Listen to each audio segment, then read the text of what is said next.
పరిశుద్ధుడైన దేవుని యొక్క మహాకృపను బట్టి ఏర్పాటు చేయబడి దళవని దర్శనం ఆధ్యాత్మికమైన టీవీ కార్యక్రమం చూస్తున్న మీ అందరికీ కూడా మరొకసారి యేసుక్రీస్తు పరిశుద్ధ నామమున వందనములు చెల్లిస్తున్నాం. ఈరోజు అంశము నిజముగా మొరపెట్టుట. ప్రతి మనుషుడు కూడా దేవుని ఎదుట నిజముగా మొరపెట్టాలని, నిజముగా మొరపెట్టే వారికి దేవుడు సమీపంగా ఉంటాడని వర్తమానము మనం ధ్యానం చేసుకుందాం. పరిశుద్ధ గ్రంథంలో నుండి 145వ కీర్తన 18వ వచనాన్ని మనం చదువుకుందాం. తనకు మొరపెట్టే వారందరికీ, తనకు నిజముగా మొరపెట్టే వారందరికీ యెహోవా సమీపంగా ఉన్నాడు. చిన్న ప్రార్థన చేసుకుందాం. పరిశుద్ధుడైన మా తండ్రి, సర్వశక్తి సంపన్నుడా, జీవము గల మా ప్రభువా, మరొకసారి మీకు వందనాలు. పరిశుద్ధాత్మ దేవుడా, ఈరోజు నేను ఏర్పాటు చేయబడిన ఇగో తండ్రి దౌడవని దర్శనం ఆధ్యాత్మిక టీవీ కార్యక్రమంలో తండ్రి నాయన నీ యొక్క బిడ్డలకు తండ్రి నాయన కావాల్సిన వర్తమానం అందిస్తున్నందుకు మీకు వందనాలు. అవును ప్రభు, ఈ లోకంలో క్రైస్తవ జీవితం జీవించే ప్రతి ఒక్కరము కూడా నీ యొక్క సన్నిధిలో ప్రభు నిజముగా మొరపెట్టాలని తండ్రి లేఖనం తెలియబడుతుంది. నిజముగా మొరపెట్టే వారికి ప్రభు మీరు సమీపంగా ఉంటారని, సమీపం ఉండి ఆలకించి అద్భుతముగా తండ్రి నామను బట్టి వారి జీవితంలో కార్యం జరిగిస్తారని వాగ్దానం చేసిన దేవుడవు కనుక తండ్రి ఈరోజు నాయన అదిగో తండ్రి నేర్చుకోబోతున్న ఈ యొక్క అంశము పరిపూర్ణంగా తండ్రి నేను నేర్చుకోవడానికి సహాయం చేయండి. వెనగల తండ్రి చెవిని అనుగ్రహించండి, గ్రహించగల హృదయం మాకు అనుగ్రహించి ప్రభా నీ నామమును ఘనపరచుకోండి. అలా దళవని తెలిసిన మన ఆధ్యాత్మిక టీవీ కార్యక్రమం చూస్తున్న ప్రతి కుటుంబాన్ని మీరు దీవించి ఆశీర్వదించమని యేసు ప్రభు పేడ ప్రార్థించి వేడుకొస్తున్నాను మా తండ్రి, ఆమెన్. ఎవరైతే కనుక దేవునికి నిజముగా మొరపెడతారో ఆ దేవుడు సమీపంగా ఉంటానని ఆయన వాగ్దానం చేస్తూ ఉన్నారు. మరి మొరపెట్టుట అనేటువంటి సందర్భాన్ని చాలాసార్లు మరి మా పరిశుద్ధ గ్రంథంలో మనం చదువుకొని ఉన్నాం. అలాగే అనేక మంది దైవజనులు చెప్తుండగా మరి మనం వింటూనే ఉన్నాం. అది మొరపెట్టుట అంటే ఏంటి అని ఒక ఆలోచన మరి మన క్రైస్తవులు మనకు చాలామందికి రావచ్చు. కాబట్టి అందులోని చూసినట్లయితే ఈరోజు నిజముగా మొరపెట్టుట అనేటువంటి మాట చూసినట్లయితే ఇందులో మరి చూసినట్లయితే నిజంగా మొరపెట్టుట అని అంటున్నారు. కానీ మొరపెట్టే విషయంలో కూడా మరో రకంగా మొరపెట్టే అవకాశం ఉంటుందా అనేటువంటి ఆలోచన కూడా చాలామంది కూడా రావచ్చు. ఈ మొరపెడతాము దేవునితో కూడా కలిసి మనం మాట్లాడే పరిస్థితుల్లో ఒక భాగమైనది. మరి దేవునితో మాట్లాడడానికి పరిశుద్ధ గ్రంథంలో 4 రకాల విధానాలను దేవుడు మనకు తెలియపరిచారు. అంటే దేవునితో మాట్లాడడానికి మొట్టమొదటి మనం చూసినట్లయితే ప్రార్థన, రెండో చూసినట్లయితే విజ్ఞాపన, మూడో చూసినట్లయితే కనుక యాచన, నాలుగో చూసినట్లయితే కనుక మొరపెట్టుట. ఇలాగ 4 విధాలుగా డైరెక్ట్గా దేవుడితో మనం మాట్లాడడానికి మరి దేవుడు మనకి ఇచ్చేటువంటి ఆధ్యాత్మికమైనటువంటి వర్ణాలు. అంటే ఇప్పుడు దేవుడితో డైరెక్ట్గా మనం మాట్లాడాలనుకుంటే ఈ 4 విధాలుగా కూడా మనం మాట్లాడవచ్చు. ప్రార్థన అనేది దేవుడితో ముఖాముఖిగా మాట్లాడటం. అలాగే విజ్ఞాపన అంటే కనుక మన తెలుసున్నటువంటి వారిని అనేకమైన వారి గురించి ప్రార్థన చేయడమే విజ్ఞాపన. అలాగే మూడో సూచన యాచన, అంటే దేవుడు మనకి ఇచ్చేదాని విషయంలో ఆయన ఇచ్చేంతవరకు కూడా మనం విడిచిపెట్టకుండా ఆయన దగ్గర యాచించే పరిస్థితి కలిగేటట్లుగా బతిమలాడి మరి అడిగి సంపాదించుకోవటము. ఈ 4వది మనం చూసేట్లు మొరపెట్టుట. ఈరోజు ఆ సందర్భాన్ని బట్టి కొన్ని విషయాలు మరి మనము నేర్చుకోబోతున్నాం. తనకు నిజముగా మొరపెట్టే వారందరికీ సర్వసృష్టిగా అయితే దేవుడు సమీపంగా ఉన్నాడు అని చెప్పేసి ఇక్కడ మాట మనం చూస్తూనే ఉన్నాం. మొరపెట్టుడు అంటే ఎలాగండి, ఏ రీతిగానే మొరపెడతారు అనే ఒక ఆలోచన చాలామంది కూడా కలుగుతూనే ఉంటుంది. చూడండి, గమనించండి, మేము దేవుని పిల్లారా ప్రార్థన చేయడం అయితే మన కన్నీరు కాచి మనం ప్రార్థన చేస్తూనే ఉంటాం. అలాగే చూసి విజ్ఞాపన అంటే అనేక వారి గురించి విజ్ఞాపన చేస్తూనే ఉంటాం. యాచన అంటే దేవుడు మనకి ఇచ్చేది మరి ఆయన ఇచ్చేంత వరకు కూడా మనం అడిగి సంపాదించుకోవడానికి మన యాచన అంటే మనం గమనించేట్లయితే ఎదటి వారి ఎడల మరి అడిగి ఎలాగైతే పొందుకుంటామో అదే ప్రకారం దేవుడు కూడా అడిగి పొందుకునే పరిస్థితి మనకు కలుగుతూనే ఉంది. ఈ మొరపెట్టుదండ చూసినట్లయితే ప్రత్యేక పరిస్థితిలో మొరపెట్టుదంటే మనం చూసినట్లయితే మరి తల్లిదండ్రుల దగ్గర చిన్నపిల్లలు అడిగి సంపాదించుకునే విషయంలో మరి తల్లిదండ్రులను చిన్నపిల్లలు ఏదైనా సరే కొనమని అడిగినప్పుడు తల్లిదండ్రులు నిరాకరించిన పరిస్థితులు కలిగినప్పుడు చిన్నపిల్లలు ఏం చేస్తారంటే కనుక 2-3 సార్లు అడగడం జరుగుతుంది. అడిగితే ఆ తల్లిదండ్రులు ఏం చేస్తారంటే కనుక ఇచ్చే అవకాశం ఉండదు. అప్పుడు 3వసారి చూసినట్లయితే కనుక వారు గమనించినట్లయితే చిన్నపిల్లలు అప్పుడు తల్లిదండ్రుల దగ్గర అడిగింది సంపాదించుకునే ఉద్దేశంతో వారు ఏం చేస్తారో తెలుసా, కుక్క పెట్టి ఏడ్చి తల్లిదండ్రుల దగ్గర వాళ్ళు కావాల్సినది వారు సంపాదించుకొని కింద పడి వదిలేసేటువంటి పరిస్థితిగా వారి తల్లిదండ్రుల దగ్గర ఏం చేస్తారో తెలుసు, వారు అడిగి సంపాదించుకుంటారు అని మొరపెట్టడం. అంటే ఆ ప్రకారమే క్రైస్తవ జీవితం జీవించే మన జీవితంలో మనకి ఏదైనా సరే అవసరమైనట్లయితే హృదయంలో ఉన్నటువంటి వేదన బట్టి, దుఃఖాన్ని బట్టి, మనకున్నటువంటి బాధను బట్టి, మనకున్న అవసరతను బట్టి, మనకున్న సమస్యలు అది వ్యాధిని బట్టి మనం దేవుని సన్నిధిలో ఆ ప్రకారం మొరపెట్టుకున్నట్లయితే దేవుడు మనకు సహాయం చేస్తారు. మొట్టమొదటి చూసినట్లయితే యెషయా గురించి మరి మనం జ్ఞాపకం చేసుకుందాం. యెషయా నిజంగా మొరపెట్టుకున్నాడు, తన జీవితాన్ని పరిశుద్ధపరుచుకున్నాడు. యెషయా గ్రంథము 6వ అధ్యాయము 5వ వచనం మనం చదువుకుందాం. అయ్యో నేను అపవిత్రమైన పెదవులు గలవాడను, అపవిత్రమైన పెదవులు గల జనుల మధ్య నివసించేవాడను, నేను నశించి తిని రాజును సైన్యములకు అధిపతిని యెహోవాను నేను కనులారా చూసిదని అనుకుంటుని. ఇక్కడ మనం చూసినట్లయితే కనుక యెషయా నిజముగా మొరపెడుతున్నట్లే మనం చూస్తున్నాం. ఎలాగ యెషయా మొరపెడుతున్నాడు నిజముగా అని చెప్పేసి మీరు అనుకోవచ్చు. యెషయా మరి చేసేటువంటి ప్రార్థన దేవుని తండ్రి అనగా దేవుడు యొక్క నామమును బట్టి అద్భుతంగా దేవుడు దర్శించినప్పుడు ఆ దర్శనంలో సర్వశక్తిమంతుడైన దేవుడిని చూశాడు యెషయా.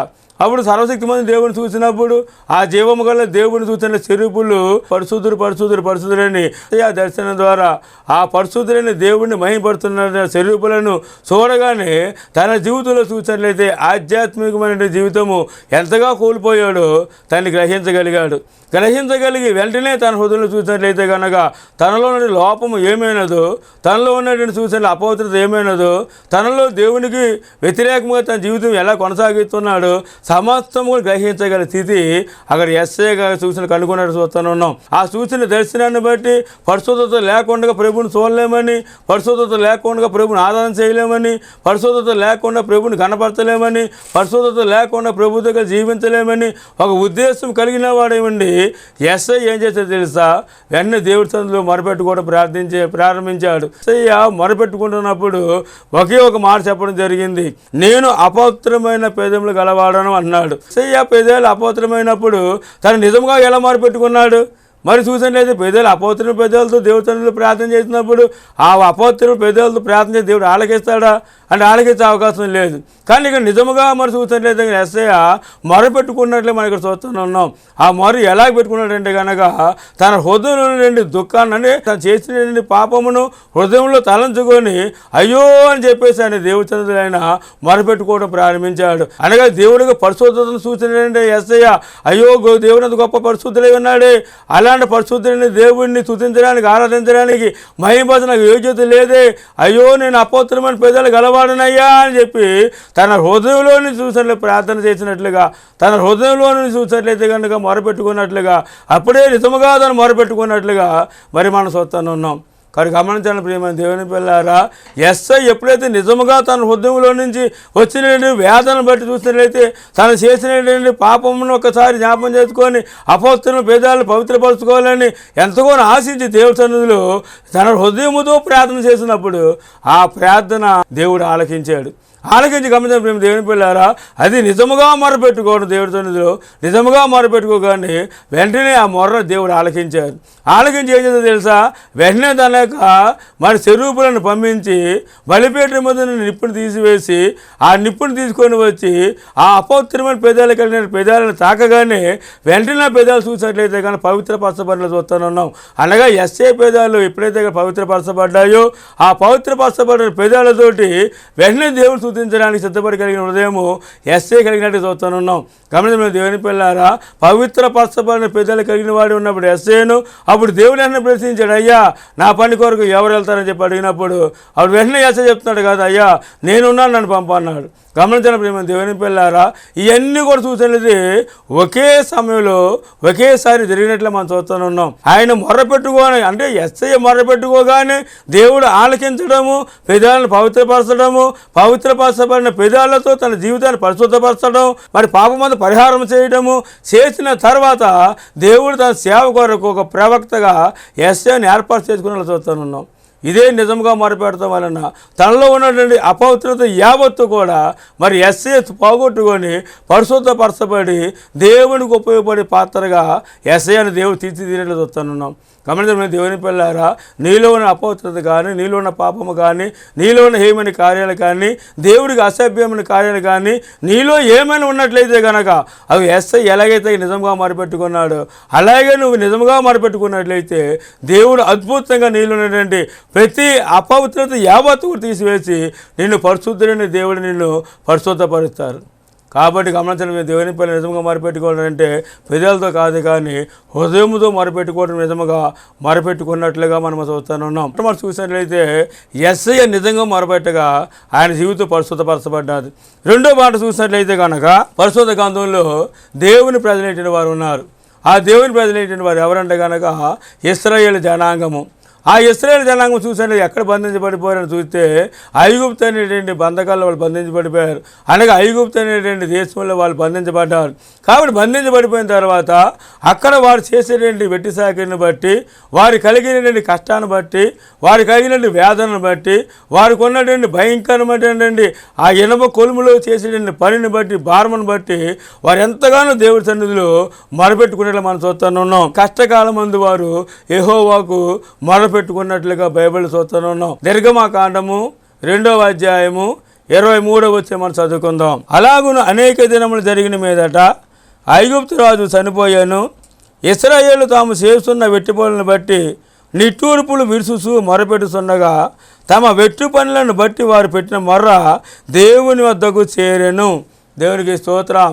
గమనించండి ప్రియమైన దేవుని పిల్లారా, మరి ఇశ్రాయేలు ప్రజలందరూ కూడా చూసినట్లయితే వారికి ఉన్నటువంటి భయంకరమైనటువంటి విపత్తును బట్టి, మరి వారికి ఉన్నటువంటి వెట్టి పనులను బట్టి వారు ఏం చేశారు? నిజంగా మొరపెట్టుకున్నారు. అనగా నిట్టూర్పులు విరుసు మొరపెట్టుచుండగా, అనగా వారికి ఉన్నటువంటి ఆ భయంకరమైన విపత్తు అనగా వారు చేసే వెట్టి సాకిరి వారి జీవితాలకు చాలా కష్టం అనిపించింది. ఇశ్రాయేలు ప్రజలందరూ కూడా ఎంతగా వారు వెట్టి సాకిరి చేసి ఉన్నారు. పరిశుద్ధ గ్రంథంలో మనం చూసినట్లయితే నిర్గమకాండము 1వ అధ్యాయము 14వ వచనాన్ని మనం చదువుకుందాం. వారు ఇశ్రాయేలు చేత చేయించుకొనిన ప్రతి పని కఠినముగా ఉండెను. వారు జిగట మట్టి పనిలోను, ఇటుకల పనిలోను, పొలములో ప్రతి పనిలోనూ కఠిన సేవ చేయించి వారి ప్రాణములను విసిగించిరి. చూడండి, వీరు చేసేటటువంటి వెట్టి పని చూసినట్లయితే మరి ఇశ్రాయేలు ప్రజలందరూ కూడా ప్రాణములు విసిగించేంత వరకు కూడా వారంత శిక్ష అంటే వారు అంత కఠినమైనటువంటి మరి పని చేసినట్లుగా ఇక్కడ మనం చూస్తున్నాం. కఠినమైన పని చేశారు వారు, సాధారణమైన విషయం కాదు. అనగా వారు చూసేది ఇటుకలను తయారు చేయటం, అలాగే ఇటుకలు దయచేసి మట్టిని వారు ఏం చేస్తారు? తొక్కడము. ఇలాంటి పరిస్థితులు చూసినట్లయితే ఆ మట్టిని తొక్కేటప్పుడు గమనించబడిన దేవుని పిల్లారా, ఇశ్రాయేలు ప్రజలైన అనేక మంది స్త్రీలు గర్భిణీతో అనగా గర్భవతులకు ఉన్నప్పుడు కూడా ఆ గర్భవతులు అనేది జాలి చూపించకుండా ఐగుప్తు వారు ఏం చేస్తారంటే ఆ స్త్రీలను తీసుకొని వచ్చి మట్టి తొక్కించేవారు. వారి మీద జాలి లేకుండా అంత భయంకరమైన వెట్టి పనులు చేయించే స్థితిలో ఆ ఇటుకలు తయారు చేసే విషయంలో కానీ, ఆ పొలము పని చేసే విషయంలో కానీ, జిగట మట్టి పని చేసే విషయంలో కానీ అన్ని విషయంలో కూడా కఠినమైనటువంటి మరి పని వారు చేయించుకోవడం వలన దాని వలన ఇశ్రాయేలు ప్రజలైనటువంటి వారందరూ కూడా ఏమైందని తెలుసా? వారు ప్రాణములు విసిగిపోయినాయి. అంటే వారి ప్రాణం విసిగించారు. ఐగుప్తు అందరూ కూడా చూసినట్లయితే వారు ఈ యొక్క ఇశ్రాయేలు ప్రజలందరూ కూడా ప్రాణములు విసిగించినట్లు మనం చూస్తున్నాం. ఆ విసుగుదల కలిగినటువంటి ప్రజలందరూ కూడా చూసినట్టు లాభం లేదు, ఈ యొక్క బంధకాల నుంచి మనం విడిపించబడాలి అని చెప్పేసి ఎంతగా హృదయం అంతా కూడా వేదనతోటి దుఃఖంతోటి ఉండి ఆ వారికి ఉన్న బాధలను చూసి దేవుడి సన్నిధిలో వాళ్ళు ఏం చేసి తెలుసా? నిట్టూర్పులు విరుసు వారు మొరపెట్టుకున్నారు. అంటే ఇప్పుడు నిజంగా వాళ్ళు మొరపెట్టుకున్నారు. హృదయంలో ఉన్న బాధను బట్టి హృదయంతో వారు ప్రార్థన చేశారు, హృదయంతో మొరపెట్టుకుని ఉన్నారు. వెంటనే ఆ మొర్ర ఎక్కడికి వెళ్ళి తెలుసా? దేవుడి సన్నిధికి చేరిందండి. దేవుడికి స్తోత్రం. చూడగా మనం చూసినట్లయితే కనుక మరి గమనించాలి, తమ వెట్టి పనులను బట్టి వారు పెట్టిన మొర్ర దేవుని వద్దకు చేరినని నిర్గమకాండం 2వ అధ్యాయము 23వ వచనం మరి మనం చూస్తున్నాం. ఇప్పుడు వారు పెట్టినటువంటి నిట్టూర్పులతో కూడినటువంటి మొర్ర వాళ్ళు పెట్టినప్పుడు ఆ మొర్ర పెట్టిన మొర్ర ఎక్కడైందంట? దేవుడి సన్నిధికి చేరింది. దేవుడి సన్నిధికి చేరగానే చూసినట్లయితే నిర్గమకాండం 3వ అధ్యాయము 7వ వచనం మరి చదువుకుందాం. మరియు యెహోవా ఇట్లా నేను నేను ఐగుప్తులో ఉన్న నా ప్రజల బాధను నిశ్చయముగా చూసి తిని, పనులలో తమను కష్టపెట్టి వారిని బట్టి వారు పెట్టిన మొర్రను వింటిని, వారు దుఃఖములు నాకు తెలిసి ఉన్నది. చూసారా, దేవుని ప్రజలైనటువంటి వారు, దేవుని యందు విశ్వాసం ఉంచినటువంటి వారు, దేవుని చేత నడిపించబడుతున్నటువంటి వారు, దేవుడు ఏర్పాటు చేసుకున్నటువంటి వారు, దేవుడు కోరుకునేటువంటి వారు, కష్టంలో ఉన్నా, బాధల్లో ఉన్నా, శ్రమల్లో ఉన్నా, ఉపద్రవంలో ఉన్నా, లేకపోతే ఎలాంటి పరిస్థితుల్లో వారు దుఃఖకరమైన జీవితంలో జీవిస్తున్నప్పటికీ కూడా దేవుడు వారి యొక్క ప్రజలను ఎట్టి పరిస్థితుల్లో మర్చిపోయేవాడు కాదు. నేను ఐగుప్తులో ఉన్న నా ప్రజల యొక్క బాధను నిశ్చయముగా చూసి తిని అన్నాడు ఆయన. గమనించిన దేవుని పిల్లారా, ఐగుప్తులో ఉన్నటువంటి నా ప్రజల యొక్క బాధను నేను నిశ్చయంగానే చూశాను. ఖచ్చితంగా వారి పడేటువంటి బాధ అంతా నేను చూశాను. వారు ఏ రీతికి శ్రమ అనుభవిస్తున్నారు నేను చూశాను. వారు ఎలా కష్టపడుతున్నారు నేను చూశాను. ఎలాగ వెట్టి సాగి చేస్తున్నారు నేను చూశాను. ఆ వెట్టి పనులు ఎలాగ వారు ఎన్ని రకాలుగా చూసినట్లయితే బాధ అనుభవిస్తున్నారు, అవన్నీ కూడా నేను చూశాను. అవునండి, మన దేవుడు సాధారణమైనటువంటి వాడు కాదు. ఆయన పిల్లగా ఉన్నప్పుడు మన పడే కష్టాలు కానీ, బాధలు కానీ, ఇరుగు కానీ, ఇబ్బందులు కానీ, సమస్యలు కానీ, వ్యాధులు కానీ, శోధనలు కానీ ఏది వచ్చినప్పుడు కూడా ఆయన మనల్ని చూసి విడిచిపెట్టేవాడు కాదు. ఆయన మనకున్న సమస్యలను చూసేటువంటి వాడు. ఎందుకంటే యేసుక్రీస్తు నిజముగా మనల్ని చూసే దేవుడు. ఆయన చూస్తున్న దేవుడని కూడా ఆయనకు పేరున్నట్లు మనం చూస్తూ ఉన్నాము. కాబట్టి ఇప్పుడు ఐగుప్తుల యొక్క శ్రమలను ఆయన చూసేను అని చెప్పండి. పనులలో తమ్మును కష్టపెట్టినటువంటి వారిని బట్టి వారు పెట్టిన మొర నేను ఆలకించి, ఇగో వారి దుఃఖములు నాకు తెలిసివని చెప్పి అన్నాడు. అంటే వారు పెట్టిన మొరను బట్టి దుఃఖములు ఆయన మరి దేవుడికి తెలిసినట్లుగా మరి మనం చూస్తున్నాం. దేవుడు ఏం చేస్తే తెలుసా, వారు మొర ఆలకించి వారి స్థితిని చూసి, వారి యొక్క చూసిన శ్రమను చూసి, ఇశ్రాయేలు ప్రజల యొక్క కష్టాలను చూసి ఆ దేవుడు ఏం చేసేది తెలుసా, నిర్గమకాండము 3:8 మనం చదువుకుందాం. కాబట్టి ఐగుప్తుల చేతుల నుండి వారిని విడిపించుటకును, ఆ దేశం నుండి విశాలమైన మంచి దేశమునకు, అనగా కనానీయులకు, హిత్తీయులకు, అమోరీయులకు, పెరిజీయులకు, హెవీయులకు, యోబూసీయులకు నివాసస్థానమై పాలు తేనెలు ప్రవహించే దేశమునకు వారిని నడిపించుటకు దిగి వచ్చి ఉన్నాను. ఎప్పుడైతే కనుక దేవుని ప్రజలైనటువంటి వారు, ఎప్పుడైతే కనుక దేవుడిని విశ్వాసం ఉంచిన వారు నిజముగా మొరపెట్టినప్పుడు దేవుడు ఏం చేస్తుందో తెలుసా, మొర ఆలకించాడు, వారి కష్టాలు చూశాడు. చూసిన దేవుడు చెప్తాడు. కాబట్టి ఐగుప్తుల చేతుల నుండి వారిని విడిపించుటకును, అనగా ఐగుప్తు అనేటువంటి బంధకాల్లో బంధించబడిన వారిని విడిపించి ఆ దేశం నుండి విశాలమైన మంచి దేశములకు, అనగా కనానీయులను, హెత్తీయులు, అమోరీయులను, అలాగే పెరిజీయులను, హెవీయులకును, యోబూసీయులకును నివాస స్థానమై పాలు తేనెలు ప్రవహించేటువంటి దేశమునకు వారిని నడిపించడానికి దిగి వచ్చాను. చూశారు, గమనించండి దేవుని పిల్లారా.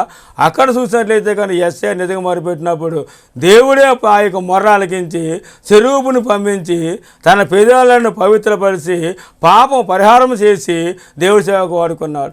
ఇక్కడ చూసినట్లు ఇశ్రాయేలు ప్రజలు పెట్టినట్టు మొర్ర అంతా కూడా మరి చూసి మొర్ర దేవుడు ఆలకించి ఆ దేవుడే పరలోకం నుండి భూమి మీద దిగి వచ్చాడంట. ఎంత గొప్ప అద్భుతం అండి. మనుషుడు పెట్టిన మొర్ర, అనగా తన ప్రజలు పెట్టిన మొర్ర, అనగా దేవుని యొక్క ప్రజలు పెట్టిన మొర్ర, అనగా నిజముగా మొరపెట్టే వారికి దేవుడు సమీపంగా ఉంటాడు. అనగా దేవుడు వారు మొర్ర ఆలకించి చేసేది తెలుసా, నిజముగా కిందకి దిగి వచ్చాడుగా. మరి గమనించలేదు కానీ ఆయన తన ప్రజలు నడిపించడానికి ఆయన భూమి మీద దిగి వచ్చినట్లు ఇక్కడ మనం చూస్తున్నాం. సాధారణమైన విషయం కాదు. దేవుడికి మొరపెట్టుకోవడము, అలాగే పెట్టిన మొర్ర చూసిన దేవుడు ఆలకించడము, ఆలకించి దేవుడు మన జీవితంలో అద్భుతమైన కార్యాలకు చేయడానికి సిద్ధమైనటువంటి హృదయమైన వాడు. కాబట్టి ఆ మొర్ర ఆలకించే దేవుడు చూడండి, ఇశ్రాయేలు ప్రజలను విడిపించడానికి దేవుడు ఎంత ఇష్టపడుతున్నాడో చూడండి ఒకసారి. నిర్గమకాండం 3:9-10 ఇశ్రాయేలు మరి నిజముగా నా యొద్దకు చేరినది, ఐగుప్తులు వారిని పెట్టుతున్న హింస చూచి తిని, కాగా రమ్ము నిన్ను ఫరో యొద్దకు పంపుతాను, ఇశ్రాయేలు నా ప్రజలను ఐగుప్తులను తోడుకొని పోవాలని నేను. దేవునికి స్తోత్రం. ఎప్పుడైతే కనుక దేవుడు తన ప్రజలకు మొర ఆలకించి ఉన్నారో, ఆలకించిన ఆ మొర చూసినట్లయితే కనుక మరి వెంటనే మోషేతో మాట్లాడు, నా ప్రజలను విడిపించడానికి నేను ఫరో యొద్దకు పంపుతున్నాను, ఫరో యొద్ద నుంచి వారిని విడిపించడానికి నేను ఒక నాయకుడిని ఏర్పాటు చేసుకున్నానని దేవుడు తెలియపరుస్తూ ఉన్నాడు. మరి ఐగుప్తులో బంధించబడిపోయినటువంటి ఇశ్రాయేలు ప్రజలందరినీ కూడా విడిపించడానికి దేవుడు మోషేని ఏర్పాటు చేసుకున్నట్లుగా మనందరికీ తెలుసు.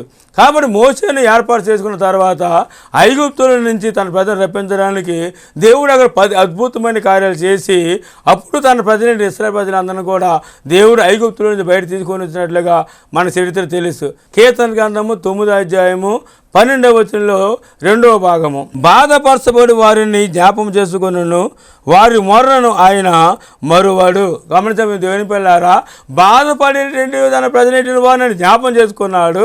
వారు పెట్టిన మొర్రను ఆయన మర్చిపోకుండా జ్ఞాపం చేసుకొని మోసే ద్వారా ఇశ్రాయేలు ప్రజలందరినీ కూడా ఐగుప్తుల నుంచి బయట తీసుకొని వచ్చినట్లు మనం చూస్తున్నాం. కీర్తన గ్రంథము 107వ కీర్తన 6వ వచనం మనం చదువుకుందాం. వారి కష్టకాలం మంది యెహోవాకు మొరపెట్టిరి, ఆయన వారి ఆపద నుండి వారిని విడిపించాను. దేవునికి స్తోత్రం. కష్టకాలం ముందు వారు యెహోవాకు మొరపెట్టారు. జీవము గల దేవుడు యొక్క సన్నిధిలో మరి మనము నిజముగా మొరపెట్టినట్లయితే ఆ దేవుడు చూసినట్లయితే కనుక మనల్ని ఏ విషయంలో విడిపించేటువంటి వాడు. అలాగే ఇప్పుడు ఐగుప్తుల నుంచి తన ప్రజలు విడిపించిన దేవుడే. మనం ఎటువంటి స్థితిలో ఉన్నప్పుడు కూడా మనల్ని విడిపించిన దేవుడు సమర్థుడని ఈ మాటను బట్టి మనం తెలుసుకోవాల్సిన వారి ఉన్నాం. ఇప్పుడు 2 భాగాలు మనం జ్ఞాపం చేసుకొని ఉన్నాం. 3వ భాగాన్ని చూసినట్లయితే కనుక పరిశుద్ధ గ్రంథం నుంచి న్యాయాధిపతుల గ్రంథము 16వ అధ్యాయము 28వ వచనం మనం చదువుకుందాం. అప్పుడు సంసోను, యెహోవా ప్రభువా, దయచేసి నన్ను జ్ఞాపం చేసుకొనుము, దేవా దయచేసి ఈసారి మాత్రము నన్ను బలపరచము, నా 2 కళ్ళు నిమిత్తము ఫిలిష్తీయులను ఒక్కమారి దండించి పగ తీసుకున్నామని యెహోవాకు మొరపెట్టాడు. దేవునికి స్తోత్రం. చూడండి, నిజముగా మొరపెట్టినప్పుడు యెషయాను పరిశుద్ధపరిచిన దేవుడు, నిజముగా మొరపెట్టినప్పుడు ఇశ్రాయేలు ప్రజలను విడిపించిన దేవుడు. ఇప్పుడు సంసోను చూసినట్లయితే కనుక నిజముగా దేవుడి సన్నిధిలో మొరపెట్టుకుంటున్నాడు. సంసోను యొక్క జీవితం చూసినట్లయితే నిజముగా దేవుడు సంసోనుని ఏర్పాటు చేసుకొని ఫిలిష్తీయులను హతమార్చడానికి గర్భంలో ఉన్నప్పుడు నాదిరి చేయబడినటువంటి వాడు ఈ సంసోను. సంసోను అనే మాటకు అర్థం ఏంటంటే ప్రకాశించేవాడు అని అర్థం. కానీ తన జీవితాన్ని చూసినట్లయితే ప్రకాశింపజేయవలసిన జీవితాన్ని చీకటిలో అనగా పాపం అనేది వ్యభిచార సంబంధమైన జీవితంలో జీవించి తన జీవితాన్ని చేజేతులు నాశనం చేసుకున్నాడు. చేజేతులు నాశనం చేసుకుని తెలియలేక ఒక స్త్రీ యొక్క వ్యామోహంలో పడిపోయి తనకున్నటువంటి బలం ఏమైనదో, ఎక్కడ తన బలం ఉన్నదో అనేటువంటి అంశాన్ని ఆ స్త్రీలాగా తెలియపరిచి శత్రువుల చేతికి అప్పగించబడ్డాడు. అప్పగించబడి చూసినట్లయితే మొట్టమొదటి వారు చేసింది ఇత్తడి గొలుసుతో దాన్ని బంధించడము. తర్వాత 2 చూసినట్టు 2 కళ్ళను కూడా తీసివేసి దాగోను ఒక దేవాలయం తీసుకెళ్ళి బంధించడం జరిగింది. అనే పరిస్థితుల్లో దాగోను దేవాలయాన్ని బంధించబడిన తర్వాత ఆ గుడిలో బంధించబడిపోతే అక్కడ దాగోనుకు దేవాలయాన్ని బంధించబడిపోయిన తర్వాత సంసోను బట్టి ఆ యొక్క ఫిలిష్తీయులందరూ చాలా సంతోషించి మన దేవత ఇదిగో మనం చూసిన శత్రువుని అప్పగించాడు ఎంతో సంపద చేసుకుంటున్న సమయము. అటు పరిస్థితి దేవాలయం చూస్తే 3000 మంది కిక్కిరిసినటువంటి భయంకరమైన జనంతో అక్కడ దేవాలయం అంతా నింపబడి ఉంది. అటువంటి పరిస్థితులు చూసినట్లయితే కానీ సంసోను వెంటనే ఇప్పుడు దేవుడు జ్ఞాపం ఇచ్చాడు. దేవుడు జ్ఞాపం చేసుకొని అప్పుడు దేవుడిని జ్ఞాపం చేసుకొని సంసోను ఏం చేసి తెలుసా, అప్పుడు నిజముగా దేవుడి సంతో మొరపెడుతున్నాడు. యెహోవా ప్రభువా అని చెప్పేసి దయచేసి నన్ను జ్ఞాపం చేసుకో. ఇప్పుడు అంతవరకు కూడా చేసేటువంటి ప్రార్థనలు కానీ అందరూ చేసేటువంటి మొరపెడతాం కానీ అదంతా ఒక వంతు అయింది. కానీ ఇప్పుడు బంధించబడిపోయిన సంసోను చూసినట్లయితే నిజముగా మొరపెట్టి ఏం చేసి తెలుసా, యెహోవా దేవా నన్ను జ్ఞాపం చేసుకొని దయచేసి ఈసారి మాత్రమే నన్ను బలపరచుము, నా 2 కళ్ళు నిమిత్తమై ఫిలిష్తీయులు ఒక్కసారి నేను వారిని తండ్రి దండించి పగ తీర్చుకున్నట్లుగా నాకు సహాయం చేయమని చెప్పేసి మొరపెట్టుకున్నాడు. నిజంగా తన వద్ద ఉన్నటువంటి బాధను బట్టి దేవుడికి అన్యాయం చేశానే, దేవుడు నన్ను ఏర్పాటు చేసుకుంటే ఆయన బట్టి నేను జీవించలేదే, ఒక వ్యభిచారిగా జీవించానే, ఒక స్త్రీ ఒక వ్యామోహంతో జీవించానే, నా జీవితం చేతులు నాశనం చేసుకున్నానే, దేవుడి 2 కళ్ళను బలమును కూడా పోగొట్టుకున్నానని చెప్పేసి దేవుడి సంతులు నిజముగా మొరపెట్టుకుంటే అప్పుడు దేవుడు ఏం చేసి తెలుసా, అద్భుతంగా చూసినట్లయితే సంసోనుకి మరి బలమును దేవుడు తిరిగి అనుగించినప్పుడు ఎప్పుడైతే కనుక దేవుడి సంతులు నిజముగా సంసోను మొరపెట్టుకుని ఉన్నాడు ఆ సమయంలో దేవుడు తిరిగి మనం చూసినట్లయితే సంసోనుకి యథాప్రకారం బలం అనుగించినప్పుడు ఆ బలమును బట్టి ఆ దేవాలయంలో ఉన్నటువంటి 2 స్తంభాలను కూడా ఒకేసారి లాగినప్పుడు ఆ దేవాలయం అంతా కూడా కింద కుప్పకూలిపోయింది.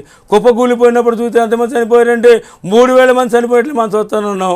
వాళ్ళతో పాటు సంసోను కూడా చనిపోయాడు. కానీ సంసోను బతికిన కాలం అంతా కూడా అతను చూసినట్టు బలాఢ్యుడై ఉన్నప్పుడు చంపినటువంటి జన సమూహము కంటే ఆఖరి సమయంలో నిజంగా మొరపెట్టుకుని దేవుని చేత బలమును పొందుకున్న తర్వాత చూసినట్లయితే చంపినటువంటి జన సమూహము ఎక్కువ అని మనం చూస్తున్నాం. నిజముగా మొరపెట్టుకున్నప్పుడు గమనించిన దేవుని పిల్లారా, నిజముగా మొరపెట్టుకున్న సంసోనికి ఎలా అయితే బలమునిచ్చాడో అదే ప్రకారం నీకు నాకు కూడా ఆత్మ సంబంధ బలము దేవుడు ఇచ్చేటువంటి వాడు.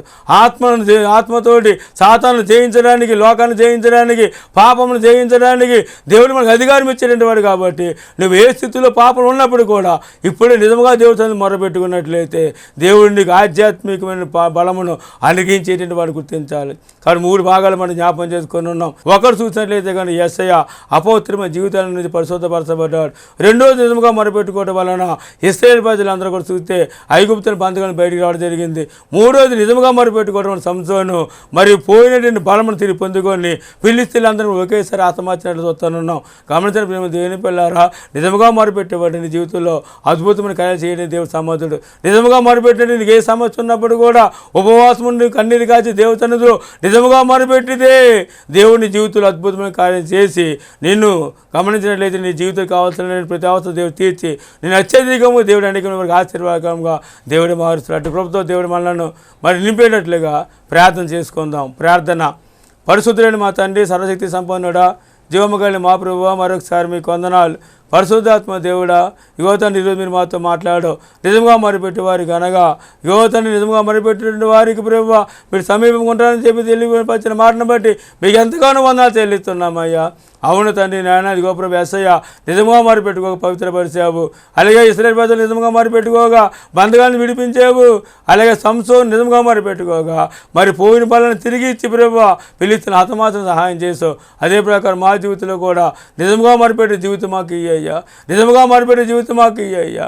యువ తండ్రిని వేసదాంతో కూడిన ప్రార్థన కాదు కానీ నిజంగా తనతో మొరపెట్టుకుని మీ దగ్గర మేము ఫలితం పొంది జీవితం వేస్తున్నామని మాకు అనుగ్రహించబడును గాక. అని నిజంగా మొరపెట్టుకోండి. దళవారిని దర్శనం ఆచార్య టీవీ కార్యక్రమం చూస్తున్న వీక్షకులందరూ కూడా అద్భుతమైన జీవితాలు జీవించడానికి ఉపయోగపడే పాత్రలుగా తీర్చిదిద్దమని వారి కుటుంబాలు మీరు దీవించి ఆశీర్వదించమని యేసు ప్రభు పేట ప్రార్థించి వేడుకొంటున్నాను మా తండ్రి. ఆమెన్. మన తండ్రి అయిన దేవుని యొక్క ప్రేమయు ప్రభువైన యేసుక్రీస్తు వారి యొక్క కృపయు పరిశుద్ధాత్మక అన్యోన్య సహవాసం ఆదరణ ఇప్పుడు ఎల్లప్పుడూ మనగాని బిడ్డలకు ఈ సమయంలో దౌలబంధ దర్శనం ఆధ్యాత్మిక టీవీ కార్యక్రమం చూస్తున్న ప్రతి కుటుంబానికి సదాకాలము తోడుగా నడిపించును గాక. Amen, amen, amen. అందరికీ వందనాలు. దేవుడి దీవించును గాక. ఆమెన్. మీరు ఇంతవరకు వినిన ఈ వాక్యము మీ ఆత్మీయ జీవితంలో ఆశీర్వాదకరంగా ఉన్నట్లయితే మీ ప్రార్థన అవసరాలు మాకు తెలియపరచండి. ప్రార్థన అవసరాలు 3 విధాలుగా మీకు మేము చేయటం జరుగుతుందని మీకు చెప్పడం జరుగుతుంది. ఒకరు చూసిన లెటర్స్ ద్వారా మీరు ప్రార్థన సాయం కోరినట్లయితే మా ప్రార్థన పొందేవారు ప్రార్థన చేస్తారు. రెండోది చూసినట్లయితే ఫోన్ ద్వారా కానీ ప్రార్థన సాయం కోరినట్లయితే నేను మీకు ప్రార్థన చేయడం జరుగుతుంది. మూడోది చూసినట్లయితే మీ గృహాన్ని మేము దర్శించి ప్రార్థన చేయడానికి మనం పిలిచినట్లయితే మూడో విధంగా మీకు వ్యక్తిగతంగా మీ ఇంటికి వచ్చి మేము తైలం రాసి మీ కొరకు మేము ప్రార్థన చేస్తాం. ఈ 3 విధాలుగా ప్రార్థన అవసరం మీరు వినియోగించుకోవాలని ప్రభుపేట మీకు తెలియపడుతున్నాం. అంత మాత్రమే కాదు కానీ దళవారిని దర్శనం ఆధ్యాత్మిక టీవీ కార్యక్రమంకు మరి ఆర్థిక సాయం చేయాలని మీరు ఆశించినట్లయితే మరి నన్ను సంప్రదించండి. నా ఫోన్ నెంబర్ అడ్రస్ మీకు మరి టీవీలో చూపించడం జరుగుతూనే కాబట్టి మీరు ఎవరైతే ఆర్థిక సాయం చేస్తారో వారికి దేవుని చేత అద్భుతంగా ఒక వాగ్దానం మీకు పంపించడం జరుగుతుంది. ఆ వాగ్దానం ద్వారా మీరు ఆశీర్వదించబడడానికి దేవుడిగా సహాయం చేస్తారు. అటు కృపతో మీరు ఉండాలని ప్రభుపేట మనం చేసుకుంటూ సెలవు తీసుకుంటున్నాను. అందరికీ వందనాలు. నా అడ్రస్ రెవరెండ్ తేడా రఘు, యేసుక్రీస్తు ప్రార్థనా మందిరము, సాంసూరపేట 3వ వీధి, తుమ్మలావ, రాజమండ్రి. మా సెల్ నంబర్ 8019214735 మరియు 8142599827.